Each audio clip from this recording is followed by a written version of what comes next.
بسم اللہ الرحمن الرحیم۔ شروع اللہ کے نام سے جو بڑا مہربان نہایت رحم والا ہے۔ اچھے انسانوں کی تو فرصت بنائی جا سکتی ہے، برے انسانوں کی نہیں۔ وہ بے شمار ملتے ہیں اور ہر جگہ ہوتے ہیں۔ امام علی علیہ السلام نے فرمایا، اللہ کے بندوں پر جبر نہ کیا کرو، کیونکہ خدا جابر بننے کی کوشش کرنے والے ہر شخص کی گردن توڑ دیتا ہے۔ انسان کتنا ہی امیر کیوں نہ بن جائے، تکلیف بیچ نہیں سکتا اور سکون خرید نہیں سکتا۔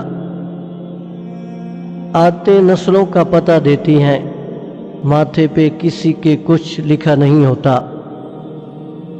آج تک کسی نے بریلوی کریانہ سٹور، دیوبندی دواخانہ، اہل حدیث ہوٹل، شیعہ شاپنگ سینٹر وغیرہ دیکھے ہیں؟ ہرگز نہیں، کیونکہ کاروبار میں نقصان ہوگا۔ دوسرے فرقے کے خریدار نہیں آئیں گے، لیکن انہی سب ناموں سے جو نقصان دین اسلام کو پہنچ رہا ہے اس کی کسی کو فکر نہیں۔ امام علی نقی علیہ السلام نے فرمایا، جو لوگ تمہارے قبضہ قدرت میں ہوں ان پر غصہ نکالنا کمینگی ہے۔